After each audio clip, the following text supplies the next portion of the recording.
Hello student, मैं पूनम श्रीवास्तव रचना शिक्षण प्रशिक्षण केंद्र जौनपुर से। आज मैं D.Ed. SC/ID 4th सेमेस्टर को पेपर नंबर 12 टीचिंग मेथोडोलॉजी पढ़ाने जा रही हूँ। उस टीचिंग मेथोडोलॉजी का यूनिट 5 है टीचिंग ऑफ हिंदी और रीजनल लैंग्वेज। आज मैं 5.5 क्लियर आउट करूंगी। 5.5 है टीचिंग वोकाबुलरी एंड ग्रामर, शब्दावली एवं व्याकरण शिक्षण। मनुष्य एक सामाजिक प्राणी है। वह अपने समस्त सामाजिक कार्यों के लिए भाषा पर ही निर्भर होता है। सामाजिक रचना एवं समाज में विचार विनिमय की आवश्यकता ने ही भाषा को जन्म दिया है। भाषा का उपयोग सामाजिक स्तर पर बहुत ही महत्वपूर्ण है। भाषा हमारी संस्कृति का अंग होती है। भारत एक बहुभाषी देश है। यहाँ विभिन्न क्षेत्रों में अलग अलग भाषाएं बोली जाती हैं। भारत के अधिकांश क्षेत्रों में हिंदी को राजभाषा घोषित किया भारत के अधिकांश क्षेत्रों में हिंदी भाषा ही बोली जाती है। भारतीय संविधान ने हिंदी को राजभाषा घोषित किया है। हिंदी भाषा ने साहित्यिक भाषा से राजभाषा बनने का यह सफर विभिन्न सोपानों को पार करके तय किया है। हिंदी भाषा हिंदुस्तान की धड़कन है। राजभाषा का उत्तरदायित्व ग्रहण करते ही हिंदी भाषा साहित्य से इतर न्याय, विज्ञान, वाणिज्य, प्रशासन, जनसंचार, विज्ञापन, अनुवाद एवं रोजगार की भाषा बन गई। कार्यालयी एवं कामकाजी और व्यवहारिक भाषा के रूप में हिंदी की नई पहचान बनी। शब्दावली या वोकाबुलरी। हिंदी की पारिभाषिक शब्दावली प्रयोजन मूलक तथा महत्वपूर्ण अंग है। हिंदी शब्दावली ने ही हिंदी भाषा को ज्ञान, विज्ञान, प्रशासन, वाणिज्य और जनसंचार की भाषा बनने का गौरव प्रदान किया है। शब्द से आशय वर्गों के सार्थक समूह से है। मनुष्य जगत के व्यवहार, चिंतन, मनन की सभी स्थूल और सूक्ष्म अभिव्यक्तियां शब्द के अर्धाभाव से चरितार्थ होती हैं। मनुष्य जगत के चाहे वो व्यवहार हो, चिंतन, मनन हो, सभी स्थूल और सूक्ष्म अभिव्यक्तियां शब्द के अर्थाभाव से चरितार्थ होती हैं। शास्त्र विशिष्ट विषय अथवा सिद्धांत के संप्रेषण के लिए सामान्य शब्दों के स्थान पर विशिष्ट शब्दावली की आवश्यकता होती है। यही शब्दावली पारिभाषिक शब्दावली कहलाती है। कुछ विद्वान इसे तकनीकी शब्दावली कहते हैं। डॉक्टर माधव सोनटक्के ने इसे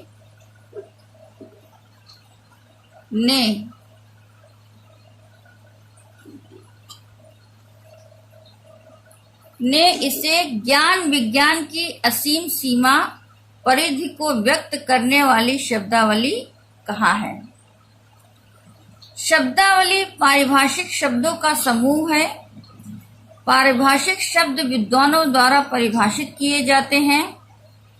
हिंदी की शब्दावली हिंदी शब्दों का संकलन नहीं है, यह अंग्रेजी शब्दों के पर्याय के रूप में निर्मित की गई है। अनेक मत, सिद्धांत, प्रयोग और उपयोगिता का आधार लेकर शब्दावली का निर्माण होता है। पारिभाषिक शब्दों के निर्माण में निम्नलिखित 4 प्रक्रिया होती है। पहला सृजन, दूसरा ग्रहण, तीसरा संचयन और चौथा अनुकूलन। सृजन। सृजन का अर्थ है रचना करना या निर्माण करना। जब किसी शब्द की रचना होती है तो उसे सृजन करना कहा जाता है। डॉक्टर रघुवीर ने प्रत्येक अंग्रेजी शब्द के लिए संस्कृत व्याकरण के अनुसार शब्द गढ़े। उन्होंने अरबी, फारसी, देशज शब्दों के स्थान पर संस्कृत का आधार लेकर नए शब्दों का निर्माण किया। डॉक्टर माई दयाल जैन ने डॉक्टर रघुवीर द्वारा बनाए शब्दों के संबंध में लिखा है कि पहला, कम से कम संख्या में अत्यंत आवश्यक अंतरराष्ट्रीय पारिभाषिक शब्दों को अपनाना चाहिए। दूसरा, सृजन के समय ध्वनि आदि का हेरफेर भाषा के अनुसार होना चाहिए। तीसरा, सृजन करते समय नए शब्द हिंदी या दूसरी प्रादेशिक भाषाओं के व्याकरण के अनुसार ही बनाने चाहिए। दूसरा, ग्रहण। पारिभाषिक शब्द बनाते समय यह भी ध्यान रखा जाता है कि तद्भव, तत्सम, देशज, विदेशी शब्द यदि तद्भव, तत्सम, देशज, विदेशी शब्द यदि धारणा व्यक्त करने में सक्षम हो तो नया शब्द गढ़ने के स्थान पर उस शब्द को ही स्वीकार या ग्रहण कर लिया जाता है। अरबी, फारसी शब्दों को भी प्रचलन, संप्रेषण और प्रयोग की सुविधा के आधार पर स्वीकार किया गया है। पारिभाषिक शब्दावली में निर्माण के साथ साथ ग्रहण की प्रक्रिया को भी पूरा महत्व दिया गया है। हिंदी और भारतीय भाषाओं की पारिभाषिक शब्दावली को 2 स्रोतों से शब्द ग्रहण करने पड़े हैं, विज्ञान और तकनीकी क्षेत्र में अंग्रेजी से, लेकिन कानून, प्रशासन, राजनीति से संबंधित कई शब्द हिंदी से ग्रहण करने पड़े हैं। कंप्यूटर के शब्दों को यथावत लिया गया है। तीसरा, संचयन। संचयन से आशय उस प्रक्रिया से है जिसके अंतर्गत भारतीय भाषाओं, उपभाषाओं तथा बोलियों के उपयुक्त शब्दों का संचय पारिभाषिक शब्द के रूप में किया जाता है। विद्वानों ने संचयन के माध्यम से हिंदी भाषा की शब्दावली को समृद्ध किया है। चौथा, अनुकूलन। पारिभाषिक शब्द निर्माण में ग्रहण, संचयन के साथ साथ अनुकूलन भी अत्यंत महत्वपूर्ण है। अनुकूलन से तात्पर्य है पूर्व प्रचलित शब्दों को पारिभाषिक शब्द के रूप में अनुकूलन करना। हिंदी भाषा के अनेक अंग्रेजी शब्दों को समाहित कर लिया है। उन्हें परिवर्तन संशोधन के पश्चात स्वीकार करना व्यवहारिक हो गया है। जैसे कॉलेज, पुलिस, सुनामी इत्यादि शब्द का स्वीकार्य अनुकूलन प्रक्रिया का परिणाम है। हिंदी भाषा जन भाषा है। साहित्यिक भाषा के पूर्व ही यह दैनिक व्यवहार और बोलचाल की भाषा बन चुकी है। नए शब्दों के प्रयोग से हिंदी के व्यवहारिक, कामकाजी और प्रशासनिक क्षेत्र में प्रगति हुई है। हिंदी को प्रतिष्ठा दिलाने में पारिभाषिक शब्दावली का महत्वपूर्ण योगदान है। इसी शब्दावली की सहायता से जीवन के प्रत्येक क्षेत्र में हिंदी में कार्य करना संभव हो सका है।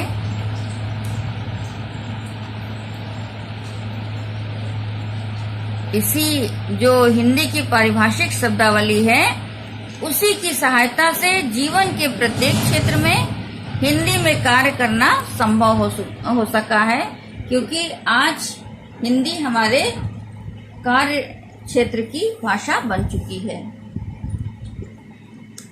व्याकरण शिक्षण भाषा के स्वरूप अथवा भाषा की प्रकृति को स्पष्ट करने वाले नियम व्याकरण कहलाते हैं। भाषा के स्वरूप अथवा भाषा की प्रकृति को स्पष्ट करने वाले नियम व्याकरण कहलाते हैं। व्याकरण की सहायता से शब्द रचना, वाक्य रचना तथा भाषा व्यवस्था संबंधी नियमों का ज्ञान प्राप्त होता है। अतः व्याकरण को शब्दानुशासन कहा जा सकता है। व्याकरण की सहायता से शब्द रचना, वाक्य रचना तथा भाषा व्यवस्था संबंधी नियमों का ज्ञान प्राप्त होता है। अतः व्याकरण को शब्दानुशासन कहा जाता है। डॉक्टर स्वीट के अनुसार व्याकरण भाषा का व्यवहारिक विश्लेषण है।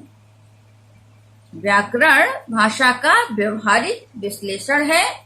सामाजिक व्यवहार से भाषा का निर्माण होता रहता है। व्याकरण उस भाषा के मानक रूप को व्यवस्थित करता है। व्याकरण क्या करता है? भाषा के मानक रूप को व्यवस्थित करता है। व्याकरण शिक्षण का महत्व। व्याकरण साध्य नहीं, साधन है। व्याकरण नियमों का संग्रह मात्र नहीं, वह भाषा के मानक रूप को बनाए रखने का आवश्यक साधन है। व्याकरण क्या है? भाषा के मानक रूप को बनाए रखने का आवश्यक साधन है।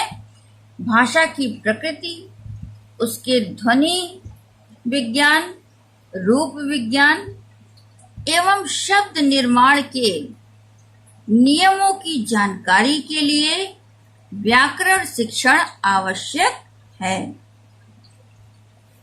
व्याकरण शिक्षण का महत्व इतना है कि इसके व्याकरण के द्वारा बच्चे शुद्ध तथा परिष्कृत भाषा व्यवहार सीखकर अपनी भाषा को संस्कारित कर सकते हैं या कर सकता है। बच्चा जब सीख लेता है तो कर सकता है। भाषा जब व्याकरण सीख जाता है बच्चा तो भाषा के शुद्ध और परिष्कृत व्यवहार सीख करके अपनी भाषा को संस्कारित कर सकते हैं। व्याकरण शिक्षण का उद्देश्य। व्याकरण शिक्षण की उपयोगिता के आधार पर ही इसके निम्नलिखित शिक्षण उद्देश्य निर्धारित किए जा सकते हैं। व्याकरण शिक्षण की उपयोगिता के आधार पर ही इसके निम्नलिखित शिक्षण उद्देश्य निर्धारित किए जा सकते हैं। पहला, शिक्षार्थी भाषा की ध्वनि, शब्द, वाक्य, शब्दार्थ, शब्द की रचना, वाक्य रचना तथा शब्द प्रयोग के नियमों से परिचित होते हुए भाषा को व्यवहारिक रूप प्रयोग करने की योग्यता विकसित कर सकेंगे। शिक्षार्थी जब भाषा की ध्वनि, शब्द, वाक्य, शब्दार्थ, शब्द की रचना, वाक्य रचना तथा शब्द प्रयोग के नियम से परिचित हो जाएंगे तो भाषा का व्यवहारिक रूप भी वो अपने प्रयोग कर सकते हैं या वो योग्यता उनके अंदर विकसित हो जाएगी। दूसरा है शुद्ध मानक भाषा के प्रयोग की आदत सुदृढ़ कर सकेंगे। तीसरा, शिक्षार्थी भाषा के अशुद्ध स्वरूप को परखने की क्षमता विकसित कर सकेंगे। चौथा है शिक्षार्थी अभिव्यक्ति में शुद्धता तथा रचना में व्यवस्था लाने की योग्यता विकसित कर सकेंगे। शिक्षार्थी जब व्याकरण के ज्ञान से परिचित हो जाएंगे तो वो अपने अभिव्यक्ति में शुद्धता तथा रचना में व्यवस्था लाने की भी योग्यता विकसित कर सकेंगे। व्याकरण शिक्षण की विधियां। व्याकरण के औपचारिक शिक्षण के संबंध में शिक्षा शास्त्रियों में बहुत मतभेद है। इस संबंध में 3 मत उभरकर सामने आते हैं या 3 मत उभरकर आते हैं। पहला, व्याकरण का औपचारिक शिक्षण अनावश्यक। दूसरा मत है व्याकरण का औपचारिक शिक्षण आवश्यक। तीसरा मत है व्याकरण का सामान्य शिक्षण होना चाहिए। यह एक मध्यम मार्ग है। प्रथम मत वाले व्याकरण पढ़ाने के बिल्कुल विरुद्ध हैं। इनका मत है कि बच्चे को भाषा सिखा देने से ही उसका काम चल जाता है। अर्थात कहने का तात्पर्य है कि बच्चे ने अगर भाषा को सीख लिया है तो व्याकरणिक ज्ञान उसे भाषा प्रयोग करते समय ही हो जाएगा। ये प्रथम मत मानने वालों का है जो व्याकरण का औपचारिक शिक्षण अनावश्यक बताते हैं। द्वितीय मत वाले अनिवार्य रूप से व्याकरण पढ़ाकर ही भाषा सिखाना चाहते हैं। उनका मत है कि व्याकरण के अध्ययन से शुद्ध पदों आदि का ज्ञान कर लेने के बाद बच्चा शुद्ध भाषा का स्वतः ज्ञाता हो जाता है। दूसरे मत वाले हैं जो व्याकरण का औपचारिक शिक्षण आवश्यक बताते हैं। उनका ये मानना है कि अगर व्याकरण का ज्ञान बच्चे को हो जाएगा तो वो शुद्ध भाषा स्वतः ही वो जान सकेगा या जान जाएगा। तीसरा मत तर्क संगत प्रतीत होता है। तीसरे मत वाले मध्यम मार्ग वाले हैं। उनका ये मानना है कि व्याकरण का शिक्षण सामान्य शिक्षण होना चाहिए। तो उनका मानना ये है कि भाषा को सिखाने के अनंतर शिक्षार्थी को व्याकरण का सामान्य ज्ञान देना चाहिए, जिससे बच्चा भाषा की वैज्ञानिकता से परिचित होकर भाषा को तर्क संगत ढंग से सीख सके। तीसरे मत वालों का कहना है या मानना है, ये मत तर्क संगत भी प्रतीत होता है। इनके अनुसार भाषा को सिखाने के अनंतर शिक्षार्थी को व्याकरण का सामान्य ज्ञान देना चाहिए, जिससे वह शिक्षार्थी या बच्चा भाषा की वैज्ञानिकता से परिचित होकर भाषा को तर्क संगत ढंग से सीख सके। शिक्षार्थी को व्याकरण का व्यवहारिक ज्ञान देना चाहिए। व्याकरण शिक्षण के लिए निम्नलिखित विधियों का प्रयोग किया जाता है। पहला सूत्र विधि, दूसरा पाठ्य पुस्तक विधि,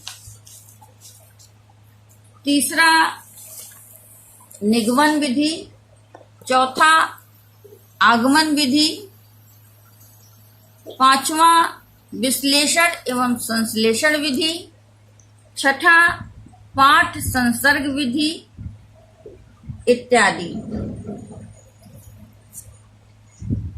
निष्कर्षतः यह कहा जा सकता है कि व्यवहारिक व्याकरण शिक्षण में उपर्युक्त सभी विधियों का यथा अवसर प्रयोग किया जाना चाहिए। कक्षा के परिस्थितियों के अनुसार अवसर के अनुकूल व्याकरण शिक्षण विधियों का चयन कर शिक्षक को भाषा के शुद्ध रूपों के शिक्षण से शिक्षार्थियों के भाषा ज्ञान का वर्धन करना चाहिए। यहाँ पर आपका टॉपिक खत्म होता है। मैंने आपको